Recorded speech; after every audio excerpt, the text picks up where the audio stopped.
Sir ये जो SGST है मतलब फर्दर एक बार CG का अपना CG और माइक SG है, माइक आगे करो, अपना माइक आगे करो। हाँ जी। फर्दर जो CG और SG है तो वो SG भी वो स्टेट वाला ही होगा, डेस्टिनेशन स्टेट ही हाँ होगा। हाँ हाँ हाँ हाँ, CGST के जो हमें स्टेट को डिस्ट्रीब्यूट करना है वो डेस्टिनेशन स्टेट का ही होगा। यस ठीक है सर, ओके। ठीक है जी। हाँ जी मेघा, मेरे ख्याल से सेकंड डाउट आपका है। सर एक क्वेश्चन हमने अपना सॉल्व किया माइक था पास थोड़ा सा सीएस कर लो। प्रोफेशनल का। हाँ जी मेघा। हेलो हाँ जी हेलो हाँ जी मेघा बोलो। Hello, hello, good morning sir. Good morning, good morning. Hello, good morning sir. Sir नवंबर अटेम्प्ट का एक क्वेश्चन सॉल्व किया था हम लोग सीएस प्रोफेशनल का, भी लास्ट सेमिनार में आईसीए का क्वेश्चन था कि आसाम जो कॉम्पोजिशन स्कीम हम लोग ले सकते हैं उस पे हमने किया था कि SSC as interstate supply last year कर रहा है तो वो इस बार एलिजिबल होगा करने के लिए अगर वो इंटरस्टेट सप्लाई नहीं करता है, ठीक है। बट हमारे आईसीएसआई मॉड्यूल में उन्होंने बोला है कि एसएससी जो है वो एलिजिबल नहीं है। क्वेश्चन सेम था, आपके आईसीआई के मॉड्यूल में अलग आंसर था। मैं बता रहा हूँ आपको, एक तो प्लीज ये पीछे से ना यार ऑडियो बंद कर लो, जिन जिनकी ऑडियो ऑन है प्लीज रिक्वेस्ट कर रहा हूँ हाथ जोड़ के। Hello sir. ये कई बच्चे हैं जिनकी ऑडियो ऑन नहीं है, प्लीज मेरी रिक्वेस्ट है हाथ जोड़ के कि प्लीज ऑडियो बंद कर लो। बच्चे का डाउट ये आया है कि सर जो हमने अभी डाउट सेशन जो हमारे मतलब स्टूडेंट दरबार जो हमारा शाम को चल रहा है उसके अंदर ना एक हमने क्वेश्चन किया था आसाम वाला। तो उसके अंदर क्या था, मैं सभी को ना एक बार थोड़ा सा क्वेश्चन वो बता दूं क्वेश्चन है क्या, ताकि सब बच्चों को ना डाउट समझ में आ जाए। उस क्वेश्चन में ना ये था कि प्रीवियस फाइनेंशियल ईयर में टर्नओवर 150 लाख से कम थी, बट प्रीवियस फाइनेंशियल ईयर में वो पर्सन इंटर स्टेट सप्लाई कर रहा था, ठीक है नहीं। तो उस क्वेश्चन में ना उसने ये पूछा था कि क्या वो करंट फाइनेंशियल ईयर में कॉम्पोजिट स्कीम ले पाएगा या नहीं ले पाएगा, उस क्वेश्चन में उसने ये पूछा था। अब याद करो मैंने आपको ना क्लास के अंदर बताया था कि अगर कोई पर्सन कॉम्पोजिट स्कीम लेना चाहता है तो जब वो कॉम्पोजिट स्कीम ले लेगा ना उसके बाद वो क्या होगा, वो इंटर स्टेट सप्लाई नहीं कर पाएगा, ये बात ध्यान देना। बट कॉम्पोजिट स्कीम उसने अभी नहीं ली, उससे पिछले साल की है उस टर्नओवर में हम सारी टर्नओवर काउंट करेंगे, चाहे वो टैक्सेबल हो, एग्जम्प्टेड, इंट्रा स्टेट हो, इंटर स्टेट हो, हम ये सारी टर्नओवर काउंट करते हैं। ये हमने क्लास में डिस्कस किया था, ठीक है जी। अब एक बात ने सोच के बोला, अगर मान लो पिछले साल मैंने इंटर स्टेट सप्लाई की होगी तो क्या इस साल मैं कॉम्पोजिट स्कीम के लिए एलिजिबल हो सकता हूँ, नहीं हो सकता? आंसर इज यस, हो सकता हूँ।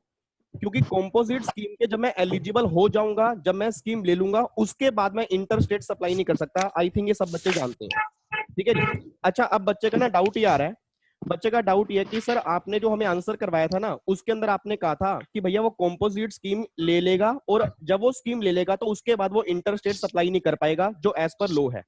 बट हमारे आईसीएसआई के मॉड्यूल में ये दिया हुआ है कि वो कॉम्पोजिट स्कीम नहीं ले सकता। तो सर मैम जो भी मतलब मेघा आपका डाउट था, तो आपके मॉड्यूल में इन्होंने मिस्टेक की हुई है, ठीक है जी। आपके मॉड्यूल में आंसर गलत दिया हुआ है, उसका आंसर परफेक्ट यही है कि वो कॉम्पोजिट स्कीम लेगा और अगर वो स्कीम लेगा तो वो इंटर स्टेट सप्लाई नहीं कर पाएगा करंट फाइनेंशियल ईयर में, बस ये बात ध्यान देना, ठीक है। और किसका डाउट है? ज्योति, ज्योति आपका डाउट है सेकंड। Hello hello sir. एक सेकंड, एक बच्चे का ले लेता हूँ। ज्योति आपका डाउट है, आपका हैंड रेज है। ज्योति, चलो ज्योति डाउट नहीं लिए। हर्षित। Hello hello sir. हाँ हर्षित बोल रहे हो? हाँ जी सर, हर्षित बोल रहा हूँ। हाँ जी हर्षित बोलो, डाउट बोलो। सर मेरा एक डाउट था, जो एग्रीगेट टर्नओवर की जो डेफिनेशन थी, हाँ जी एग्रीगेट टर्नओवर की जो भी डेफिनेशन एंड कॉन्सेप्ट है सर, उसमें इंट्रा स्टेट सप्लाई हम कैलकुलेट करते हुए लेते हैं या नहीं लेते, ये डाउट है। एक बार थोड़ा सा माइक पहले ऊपर करो। सर मेरा ये क्वेश्चन है, जो इंट्रा एग्रीगेट टर्नओवर है उसके कॉन्सेप्ट में जब हम कुछ कैलकुलेट करते हैं, यही एग्रीगेट टर्नओवर, तो इंट्रा स्टेट सप्लाई हमें लेनी होती है या नहीं लेनी होती? मतलब आपका क्वेश्चन ये है कि जब हम एग्रीगेट टर्नओवर काउंट करते हैं उस एग्रीगेट टर्नओवर में Yes, sir. Intra state supply लेनी होती है नहीं लेनी होती है, क्वेश्चन है इंट्रा स्टेट सप्लाई। हाँ सर, क्योंकि एक दो क्वेश्चन मैंने ट्राई करे मैनुअल से, तो उसमें कुछ क्वेश्चन में इंक्लूडेड था, कुछ में नहीं, तो इसलिए नहीं कंफ्यूजन मैं हो थोड़ा गया। सा क्लियर कर दूं, इधर देखो ध्यान से। सारे बच्चे मेरी बात को ध्यान सुनेंगे, कई बच्चों का अभी भी माइक ऑन है, ऑडियो ऑन है, प्लीज रिक्वेस्ट कर रहा हूँ बंद कर लो, क्योंकि ना फिर वो सारा सेशन खराब हो जाएगा, जिस पर्पस के लिए हम यहाँ पे आए हैं फिर वो सारा वेस्ट हो जाएगा हमारा, ठीक है जी। अब बच्चे का डाउट ये आ रहा है कि सर जो हम एग्रीगेट टर्नओवर होती है उस एग्रीगेट टर्नओवर में इंट्रा स्टेट सप्लाई हम लेते हैं नहीं लेते, बच्चे का क्वेश्चन ये है। एग्रीगेट टर्नओवर के अंदर मैंने पहले भी कहा था कि जब भी आप एग्रीगेट टर्नओवर निकालोगे आप सारी सप्लाई काउंट करोगे, चाहे वो इंट्रा स्टेट हो, चाहे वो इंटर स्टेट हो, चाहे वो एग्जम्प्टेड सप्लाई हो, चाहे वो टैक्सेबल सप्लाई हो। बट एग्जम्प्टेड सप्लाई में बस एक बात ध्यान देना, एक वो इंटरेस्ट और डिस्काउंट जो होता है, इंटरेस्ट और डिस्काउंट एक एग्जम्प्टेड सप्लाई होती है जो प्रोफेशनल वाले बच्चे हैं उनके लिए काम का, एग्जीक्यूटिव वाले बच्चों के लिए इतने काम का नहीं है। बट एक बात ध्यान देना, एग्जम्प्टेड सप्लाई में सिर्फ एक इंटरेस्ट और डिस्काउंट वाला पॉइंट है, उसको हम कवर नहीं करते। बाकी एग्रीगेट टर्नओवर में हम सारी टर्नओवर काउंट करते हैं, ठीक है जी। बट एक पॉइंट और ध्यान देना, एग्रीगेट टर्नओवर में हम सारी टर्नओवर काउंट करते हैं, बट अगर कोई मेरी इनवर्ड सप्लाई रिवर्स चार्ज में कवर होगी ना, वो एग्रीगेट टर्नओवर में नहीं आएगी। बस ये बात ध्यान देना, मेरी बात समझ पा रहे हो? इट मींस अगर मैंने कोई ऐसी सप्लाई ली है जिस पर आरसीएम एप्लीकेबल होगा, वो एग्रीगेट टर्नओवर में काउंट नहीं होगी। अच्छा, मतलब कि सारी टर्न इसमें सब चीज इंक्लूड होनी है एक्सेप्ट रिवर्स चार्ज मैकेनिज्म पे जो सप्लाई यस यस यस, और जो जीएसटी और जो सेस हैं वो भी इंक्लूड नहीं होते। हाँ जी, जीएसटी, हाँ जी हाँ, वो पता था। थैंक यू ओके, हाँ जी सर, बिल्कुल। चलो और किसका डाउट है जी अगला? Hello sir. हेलो, अभी आपका डाउट है? हाँ सर। Hello sir. किसका डाउट है? मंदी। आपका ये जो जो आईपैड किसका, मेरे को नाम नहीं दिख रहा। हेलो। हाँ जी बोलो बोलो। हाँ सर, अमनदीप बोल रहा हूँ। हाँ मनदीप बोलो। हाँ सर, ये आईटीसी में आपने एक नोट 4 करवाया था। हाँ जी। हाँ, कि registered person can avail ITC का दो कंडीशन है, ड्यू डेट ऑफ सितंबर month filing the end of financial year और actual date of filing of annual return. हाँ जी, तो पहले तो ये कॉन्सेप्ट समझना था और इसमें माइक माइक क्वेश्चन माइक था। पास रखो। हाँ हेलो हाँ सर, आपने सुन लिया जो मैंने बोला? हाँ बोलो बोलो, आगे बोलो। हाँ, नोट 4 का वो कॉन्सेप्ट समझना था। उसमें एक क्वेश्चन और था कि सर ये क्या ये पॉसिबल है कि एक दिन में ही ड्यू डेट और एनुअल रिटर्न फाइल हो जाए? एक ही दिन में वो ड्यू डेट और एनुअल रिटर्न दोनों एक सेम डेट पे हो? क्योंकि आपने बताया था विच एवर इज अर्लियर, तो ये पॉसिबल हो सकता है कि दोनों सेम डेट पे आए? इधर चलो, ठीक है ठीक है, मैं आपका डाउट समझ गया। बच्चे का डाउट ये है, जितने भी बच्चे भी यहाँ पे बैठे हैं इनका डाउट ये आया है कि सर जो हमने आपने ना सबने आईटीसी का चैप्टर किया होगा, उस आईटीसी के चैप्टर में आपने सेक्शन 16 किया होगा, उसमें आईटीसी क्लेम करने की टाइम लिमिट थी। और उस आईटीसी क्लेम करने की टाइम लिमिट के अंदर आपने पढ़ा होगा कि आईटीसी हम मैक्सिमम क्लेम कर सकते हैं अगले साल के सितंबर के मंथ की जो ड्यू डेट होगी वो, और जो एनुअल रिटर्न फाइल करने की एक्चुअल डेट होगी वो, विच एवर इज अर्लियर जो होगा ना, वो हमारी मतलब लास्ट डेट होगी आईटीसी क्लेम करने की। आई थिंक सब बच्चों ने बात पढ़ी होगी। अब बच्चे का ये डाउट आ रहा है कि सर क्या ये दोनों सेम डे पे हो सकते हैं? बिल्कुल पॉसिबल है, सेम डे पे हो सकते हैं, कोई दिक्कत वाली बात थोड़ा है। जैसे आप मुझे एक बात बताओ, याद करो आपने क्लास में किया होगा कि अभी ना हमारी जीएसटीआर 3 नहीं जा रही, जीएसटीआर 3 भी जा रही है। और जीएसटीआर 3 भी क्या होता है? अगले महीने की 20 तारीख। इट मींस आईटीसी में क्लेम कर सकता हूं सितंबर के मंथ की ड्यू डेट, मतलब 20 अक्टूबर।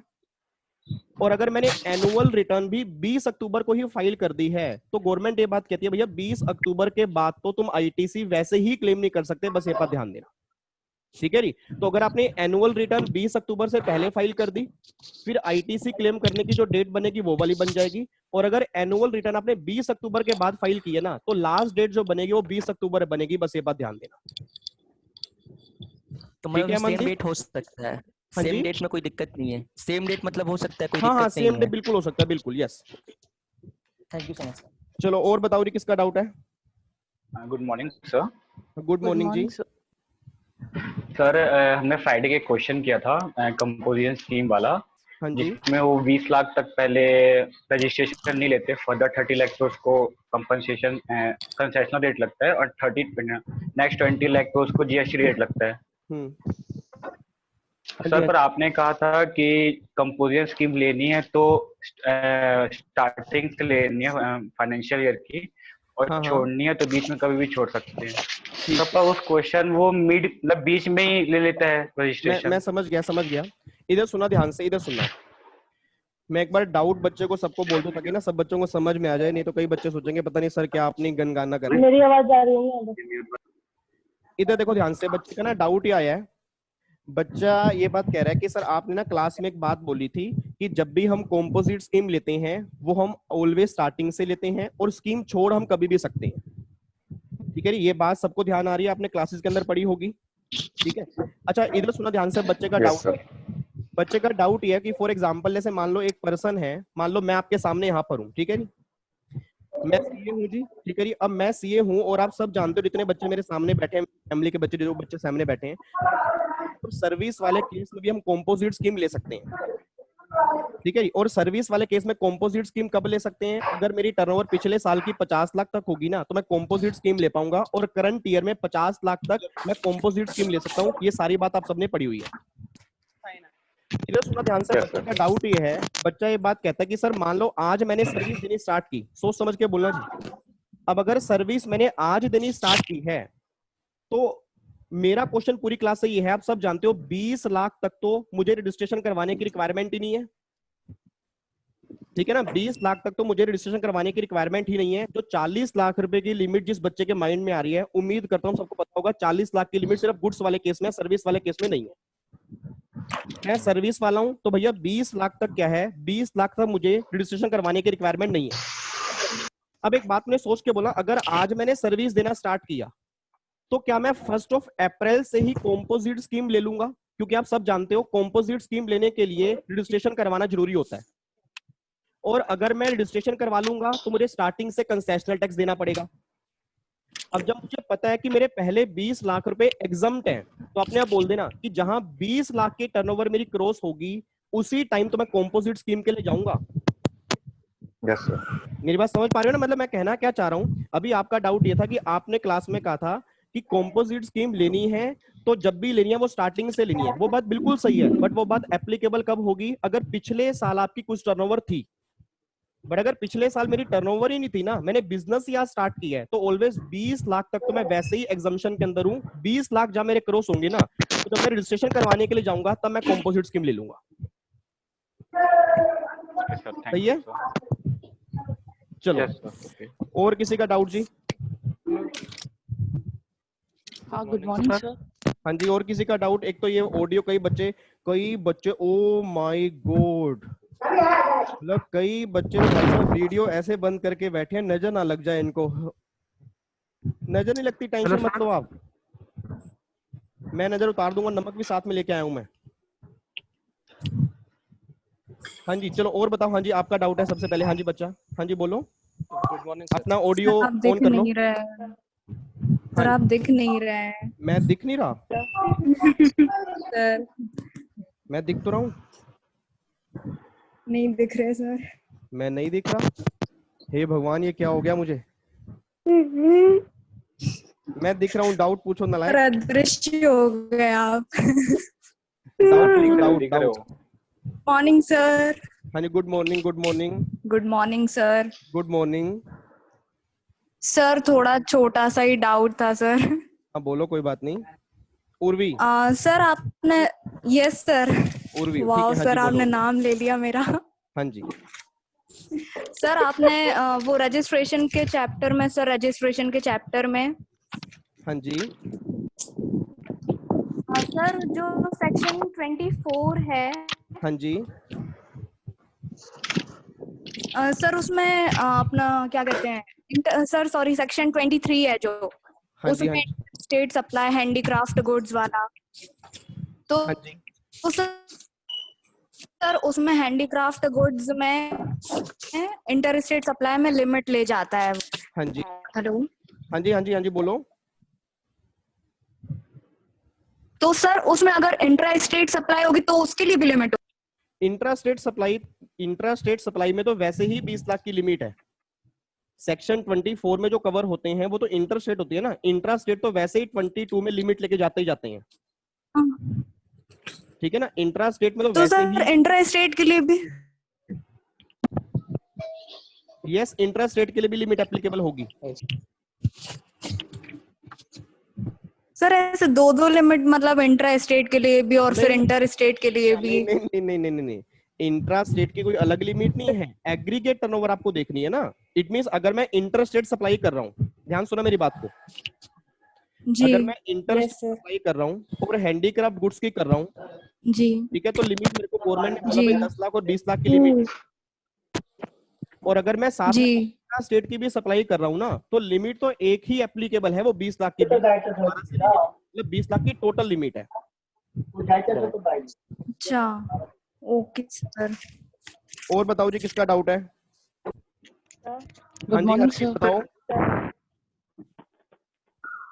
Hello Harshit. Hello hello. Hello. हाँ प्रियंका, आपका डाउट है? हाँ सर। हाँ बोलो। सर आईटीसी में जो 100 and mike like mike mike थोड़ा सा पास रखो माइक।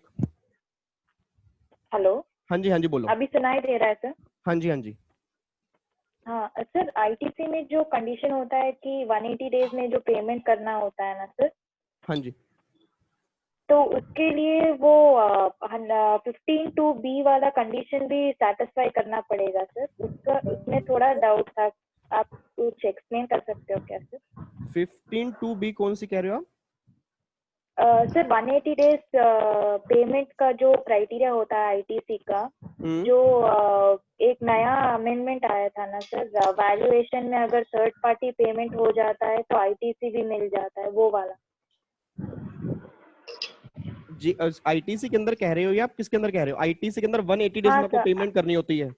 हाँ सर, जो एक्सेप्शन कैटेगरीज में जो होता है कि अभी जो पहले था सिर्फ आरसीएम सप्लाई में नहीं, अगर 180 डेज की सप्लाई 180 डेज में पेमेंट नहीं होता है तो एक्सेप्शन में आता है ना सर, जैसे आरसीएम होता है।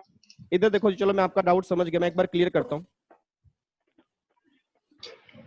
इधर सुना ध्यान से, डाउट ये आ रहा है कि जो आपने आईटीसी के चैप्टर में ना कॉन्सेप्ट पढ़ा होगा सेक्शन 16 के अंदर, अगर आपको ध्यान आ रहा हो, उस सेक्शन 16 में ना एक पॉइंट था कि आपको पेमेंट करनी होती है सप्लायर को 180 डेज के अंदर अंदर, अगर आपको ध्यान आ रहा हो। और अगर आप 180 डेज में पेमेंट नहीं करते तो फिर आपको क्या करना पड़ता है? जीएसटी जो आपने आईटीसी बुक किया था वो आपको रिवर्स करना पड़ता है, मतलब पेमेंट करनी पड़ती है गवर्नमेंट को, अगर आपको ध्यान आ रहा हो, और विद इंटरेस्ट पेमेंट करनी होती है। यही आप डाउट पूछ रहे हो मेरे ख्याल से?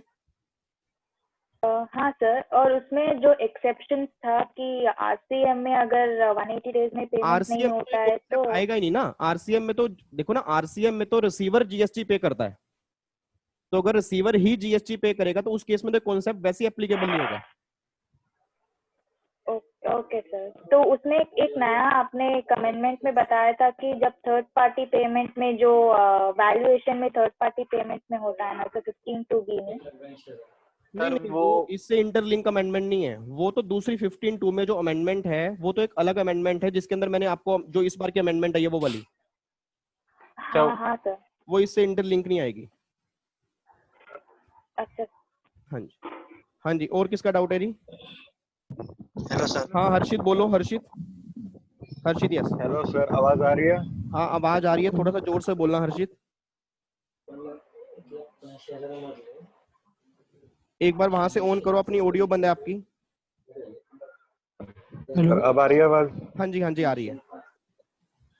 अच्छा सर, मेरा एक डाउट रजिस्ट्रेशन के चैप्टर में ही था। हाँ जी बोलो। हाँ सर, रजिस्ट्रेशन चैप्टर में सर सेक्शन 23 जो था, जिसमें कि हाँ एक थर्ड एंट्री थी, उसमें लिखा हुआ था पर्सन कवर्ड अंडर 100% आरसीएम। और उसी वही सेम चीज सेक्शन 24 में अगर मैं देखता हूँ तो उसमें समझ गया आपका डाउट। ओके, इधर सुना ध्यान से, बच्चे का ना डाउट, एक बार मैं डाउट दोबारा से क्लियर कर देता हूँ। बच्चे का डाउट क्या है? एक तो नालायक को मेरी बात मान लो, मैंने एक बात बताओ, मैंने आपको कुछ बिगाड़ा है? बच्चा ऑडियो बंद नहीं कर रहा, बच्चा कह रहा है मैं नहीं करूंगा, मैं डिस्टर्ब करूंगा सेशन। नालायक, पहले ऑडियो बंद करो अपनी सारे। देखो बीच में किसी की मम्मी डांट रही है, आंटी को बोलो भी मत डांटे, बच्चा पढ़ रहा है पहली बार जिंदगी में, तो बच्चा पहली बार पढ़ रहा है, उसमें भी डांट पड़ रही है। इधर सुना ध्यान से, बच्चे का ना डाउट है, मैं डाउट क्लियर कर दूं। बच्चा ये बात कह रहा है सर, रजिस्ट्रेशन के चैप्टर में ना हमने एक सेक्शन 23 पढ़ा था, उस सेक्शन 23 में ना आपने एक पॉइंट बताया था, person not liable for registration में आपने कहा था कि जो 100% आरसीएम में कवर होते हैं ना, तो उन्हें रजिस्ट्रेशन करवाने की रिक्वायरमेंट नहीं होती। और फिर आपने 24 में एक पॉइंट बताया था, आपने 24 में कहा था कि जो आरसीएम वाले होते हैं उसके लिए कोई 10 लाख 20 लाख और 40 लाख की लिमिट नहीं होती, उन्हें करवाना मैंडेटरी होता है। तो बच्चा ये बात कह रहा है सर मुझे ये समझ नहीं आ रही, फिर 23 में आपने बोला कि नोट लाइबल और 24 में आप बोल रहे हो मैंडेटरी, इन दोनों में क्या लिंक है? ये दोनों पॉइंट अलग अलग हैं, प्लीज ध्यान सुने, दोनों पॉइंट है क्या? हर्षित एक बात समझना मेरी, मैं आपके सामने, हर्षित मेरे सामने बिल्कुल बच्चा बैठा है, देखो मैं आपके सामने यहाँ पे हूँ, मान लो मैंने आपको सप्लाई की है, प्लीज ध्यान सुनना, मैंने आपको सप्लाई की और ये सप्लाई ना आरसीएम में कवर है, ठीक है जी। फॉर एग्जाम्पल मेरे हाथ में माउस है, इस माउस को मैंने आपको भेजा और माउस के ऊपर फॉर एग्जाम्पल रिवर्स चार्ज लगता है, तो गवर्नमेंट ये बात कहती है विवेक कि अगर तुम्हारा 100% काम ऐसा है जो आरसीएम में कवर है ना, तो तुम 23 में कवर हो जाओगे। मतलब 23 में मुझे कवर किया जो सप्लाई कर रहा है, ठीक है जी।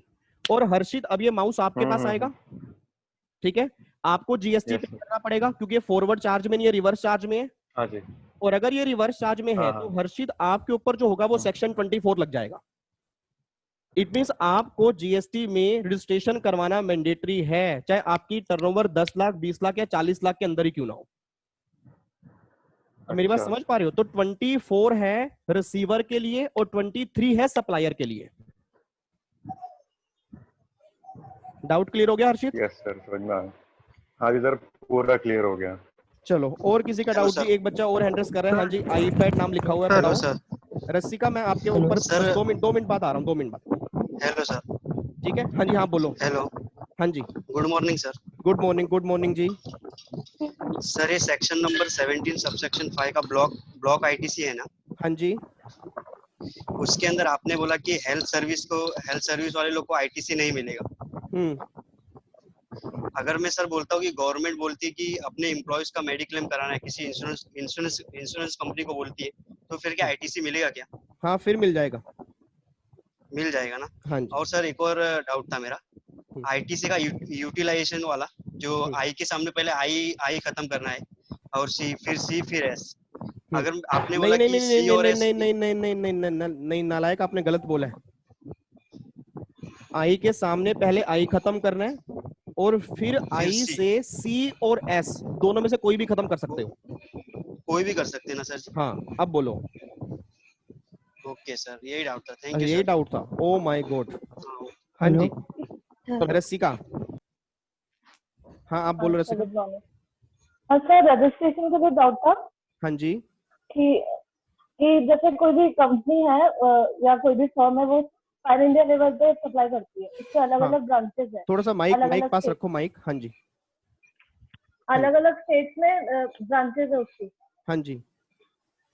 तो अगर उसका लिमिट क्रॉस कर जाती है, हाँ जी, रजिस्ट्रेशन की, तो मानेंगे कहाँ पर कि किस स्टेट में उसको रजिस्ट्रेशन करवाना है? किस स्टेट में उसको रजिस्ट्रेशन करवाना है? जिसको वो principal place of business declare करना चाहता है। अच्छा, मतलब टर्नओवर अपन पूरी इंडिया लेवल की देखेंगे? टर्नओवर हम पैन इंडिया लेवल की एग्रीगेट करेंगे और रजिस्ट्रेशन वहां करवाना होगा जिसको वो प्रिंसिपल प्लेस ऑफ बिजनेस बताना चाहेगा। और स्टेट में कहीं भी रजिस्ट्रेशन नहीं मानेंगे उसको? नहीं, और स्टेट में कोई, अगर डिफरेंट पैन कार्ड से करवाना तब जरूरी होगा आपको, अदरवाइज एक ही उसके अंदर सारा कुछ मेंशन करना पड़ेगा कि हमारी ब्रांचेस इस जगह पर भी हैं। अच्छा, तो मतलब आईटीसी का मतलब अलग अलग ब्रांचेस के हिसाब से हर जगह मिल जाएगा, जहाँ भी उसको।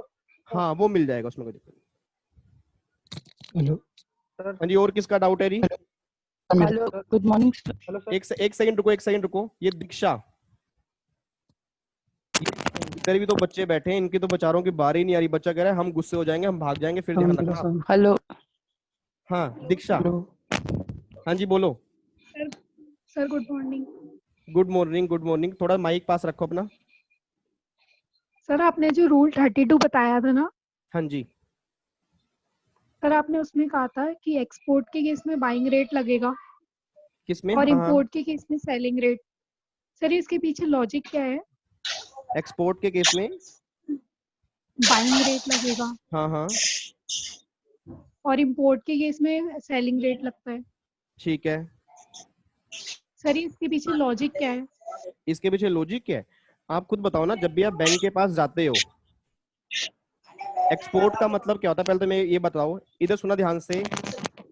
बच्चे का ना डाउट मेरे पास ये आया है कि रूल नंबर 32 हमने क्लास में किया था वैल्यूएशन का, अगर आपको ध्यान आ रहा हो। उसके अंदर अगर आपको ध्यान रहा, मैंने कहा था कि आरबीआई के रेफरेंस रेट अवेलेबल होंगे नहीं होंगे, उस केस में हमने कुछ बातें की थी। तो बच्चा ये बात कह रहा है कि सर एक्सपोर्ट के केस में और इंपोर्ट के केस में जो भी हम रेट लेते हैं उसका लॉजिक क्या है। एक बात में सोच के बताना, मान लो मैं सामान अगर एक्सपोर्ट करता हूं तो एक्सपोर्ट करने से क्या होगा, पैसा मेरे पास बाहर से आएगा, और अगर बाहर से पैसा मेरे पास आएगा तो मेरे पास फॉर एग्जांपल डॉलर आएंगे, ठीक है जी। और अगर मेरे पास डॉलर आएंगे तो डॉलर मैं क्या करूंगा, बैंक के पास लेके जाऊंगा। हेलो हेलो मत आंटी तो ये कह रही है जैसे भी लोग होंगे। हेलो आपको आवाज मेरी आ रही है? यस सर आ रही है। हाँ जी, बाद में चले।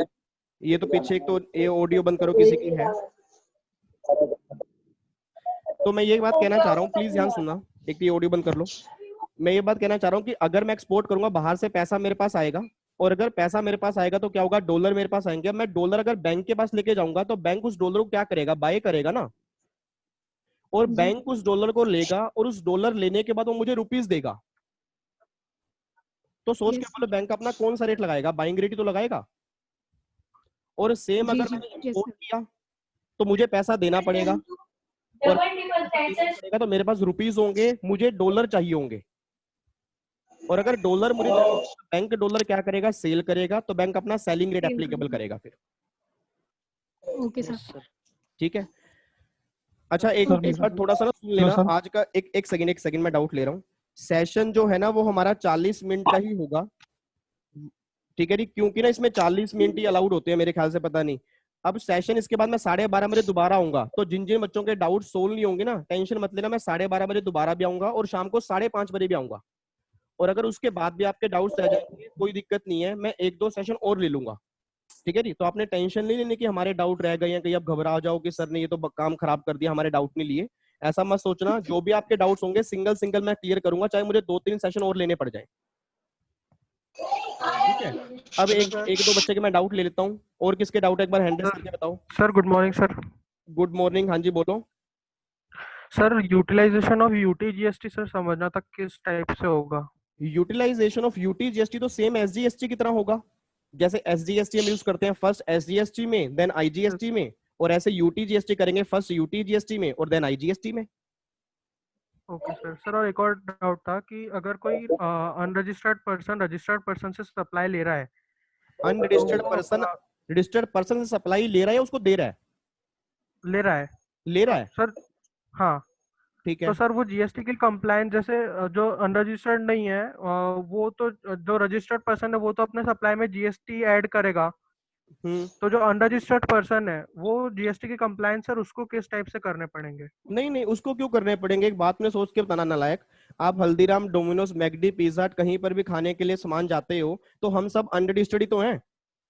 तो हल्दीराम वाले तो जीएसटी चार्ज और करते हैं। सप्लाई करना है तो क्या चीज है सर, अगर अनरजिस्टर्ड पर्सन भी सामने सप्लाई कर रहा है, देखो अगर वो आगे सप्लाई कर रहा है, तो उसके पास दो ऑप्शन है। अगर वो चाहता है कि भैया मुझे आईटीसी क्लेम नहीं करना, फिर तो वो अनरजिस्टर्ड रहे, पिछले वाला जीएसटी अपनी कोस्ट में ऐड करे और आगे बेच दे। बट अगर वो चाहता है कि भैया मुझे आईटीसी क्लेम करना है, फिर वो क्या करेगा, रजिस्ट्रेशन करवाएगा, उसका आईटीसी क्लेम करेगा और फिर वो आगे भी जीएसटी चार्ज करेगा। अब जो प्रैक्टिकल लाइफ में जब भी कोई हम फर्दर सप्लाई करते हैं ना, तो आप सब जानते हो कि 20 लाख तक हमें करवाने की रिक्वायरमेंट नहीं होती। बट मैंने क्लास में भी कई बार कहा था कि यार बहुत सारे लोग ऐसे हैं जो 20 लाख से पहले भी करवा लेते हैं। रीजन बीइंग, क्योंकि अगर मैं पहले जीएसटी देख के आ रहा हूं ना और उसको मैं अपनी कोस्ट में ऐड करूंगा तो मेरे पास कस्टमर आना बंद हो जाएंगे। तो नॉर्मली हर पर्सन क्या करता है, 20 लाख से पहले करवा लेता है। हाँ, कंप्लाइंस उसको सारे फॉलो करने पड़ेंगे जैसे वो रजिस्ट्रेशन करवा लेगा। सर और अगर नहीं करवाता है तो उसको कंप्लाइंस फॉलो अगर नहीं करवाता फिर वो कंप्लाइंस फॉलो नहीं करेगा, फिर वो normal books of accounts maintain करेगा और पिछले वाला जीएसटी अपनी कोस्ट में ऐड करेगा। सर और जैसे छोटे दुकानदार वाले रहते हैं जो मोस्टली कच्चे बिल्स पे काम करते हैं, जैसे उनके परचेज भी कच्चे बिल पे रहता है और सेल भी कच्चे बिल पे रहता है, तो सर डिपार्टमेंट को अगर उनको पकड़ना है तो वो किस टाइप से पता कर सकता है कि ये सामने वाला पर्सन देखो डिपार्टमेंट को अगर पकड़ना है तो डिपार्टमेंट को फिर आप जैसे लोग ही बताएंगे। अच्छा सर। डिपार्टमेंट को तो फिर आप जैसे लोग बताएंगे ना, क्योंकि होता क्या, जब भी किसी के घर में रेड पड़ती है तो कभी रेड ऐसे नहीं पड़ती कि डिपार्टमेंट को सपना आ गया कि इन्होंने चोरी की है। नॉर्मली क्या होता है, आस पड़ोस वाले बताते हैं कि सर इनकी ना एक बार मैंने नॉर्मली क्लास के अंदर ही बताया था कि ये केस हमारे साथ प्रैक्टिकली हो चुका है, हमारे साथ भी। तो वो आसपास के लोगों ने ही बताया था कि ये लोग ऐसे हैं, हाँ सर, विवेक चोर है, जबकि मैं चोर नहीं हूँ, कहीं मेरे को चोर समझ लो नालायक। तो मैंने कोई चोरी नहीं की, मैं गवर्नमेंट को पूरा सिंगल पैसा टैक्स पे करता हूँ, ध्यान रखना। Thank you sir. हेलो, हाँ जी, hello, good morning sir. Good evening जी। Good morning sir. एक तो ये ऑडियो बंद कर लो यार। हाँ जी, हाँ जी सर। हाँ बोलो सर, ये जो इसमें था आईटीसी वाले में डेबिट नोट वाला था, जो मतलब जीएसटी में अपन करते हैं। थोड़ा सा जोर से बोलो। तो वो वाला टॉपिक समझ में नहीं आया था।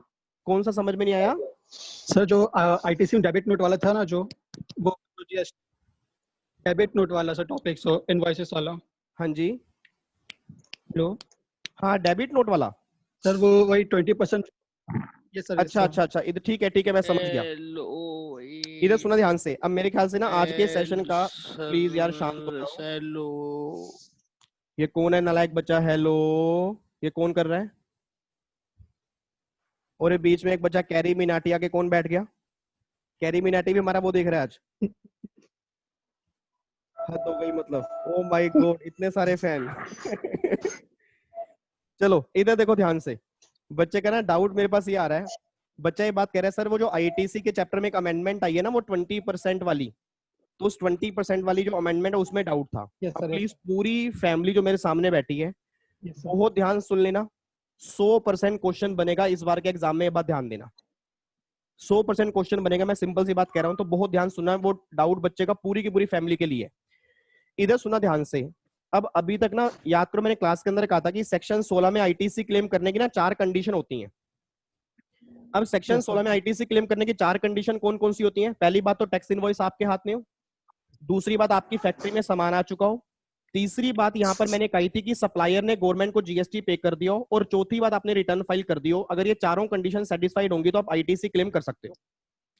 अच्छा, फिर मैंने यहाँ पे कहा था कि उस चारों कंडीशन में ना अभी तक लॉ में ना ये नहीं लिखा हुआ था कि सप्लायर को जीएसटीआर 1 में इनवॉइस भी अपलोड करने जरूरी है। इट मींस होता क्या था कि सप्लायर ने जीएसटीआर 1 में इनवॉइस अपलोड नहीं किए और उसने रिसीवर ने आईटीसी क्लेम कर लिया, तो उससे ना मिसमैचिंग हो जाती थी।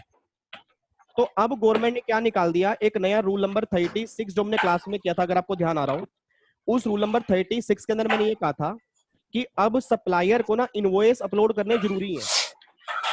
अब जितने भी सप्लायर इनवॉइस अपलोड कर देगा उतने का तो रिसीवर को आईटीसी पूरा मिल जाएगा। और जितने सप्लायर इनवॉइस अपलोड नहीं करेगा ना, तो उस केस में क्या होगा, रिसीवर आईटीसी सारा क्लेम नहीं कर पाएगा, उसका अमाउंट रिस्ट्रिक्ट हो जाएगा। अब रिस्ट्रिक्ट कितने पे होगा? जितने उसने इनवॉइस अपलोड कर दिए उसके आईटीसी का 20%। मैं दोबारा बोलूंगा, जितने उसने इनवॉइस अपलोड कर दिए थे उसके आईटीसी का 20%, और जो उसने इनवॉइस अपलोड नहीं किए थे उसका जो आईटीसी बनता है, विच एवर इज लेस। मेरी बात समझ में आ रही है आपको? एक बार थम्स अप करके दिखा दो यार। जी सर, जी सर।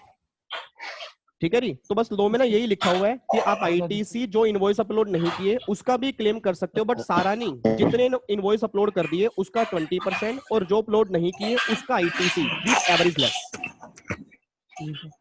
ठीक है जी, चलो। और किसी का डाउट जी? हेलो हाँ जी, हाँ एक बच्चा ये रेडमी के नाम से है। हाँ जी, आप बोलो, डाउट बोलो। हाँ आपका ही मैं कह रहा हूँ, ये गर्ल जो सामने रेडमी आपके उस पे लिखा हुआ है, मेरे को नाम नहीं पता आपका, उस पे रेडमी लिखा हुआ है। आपने मुझे अभी हैंड रेस किया था ना, बच्चा मेरे सामने ही बैठा है। नहीं मैं एक मिनट रुको। ये आपने अब ऑडियो बंद कर लिया अपनी। चलो, और किसका डाउट और बताओ जी।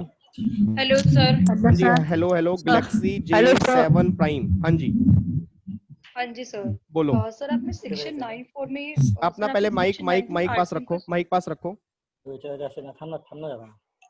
हेलो। हाँ जी, हाँ जी सर, आपने सेक्शन 94 में जो रियल एस्टेट की सप्लाई बताई थी ना, आरसीएम, सर वो कौन सी होती है रियल एस्टेट सप्लाई? वो सर रियल एस्टेट की जो सप्लाई होती है सर वो कौन सी होती है? रियल एस्टेट नहीं उसके अंदर मैंने ये कहा था, देखो आरसीएम के 2 केस होते हैं। आरसीएम के तो 93 और 94। 9(4) में याद करो मैंने कहा था टोटल 28 काम होते हैं, जिसमें 8 काम गुड्स वाले और 20 काम सर्विस वाले। और एक मैंने कहा था कि एक आरसीएम ना 9(4) का भी होता है। 9(4) पहले डेफर था, बट अब 9(4) में एक सर्विस आ चुकी है, रियल एस्टेट की सर्विस। Real estate. अब वो रियल एस्टेट की सर्विस का मतलब क्या है, जैसे यार मार्केट में डीएलएफ है, अंसल है, पारसनाथ है, जो बड़े बड़े बिल्डर हैं, ये पीछे से क्या करते हैं, सीमेंट परचेज करते हैं, पीछे से जो ये ब्रिक्स परचेज करते हैं। अब जब ये पीछे से सामान परचेज करेंगे ना, तो अगर इन्होंने सामान अनरजिस्टर्ड पर्सन से परचेज किया होगा ना, तो उस केस में गवर्नमेंट ने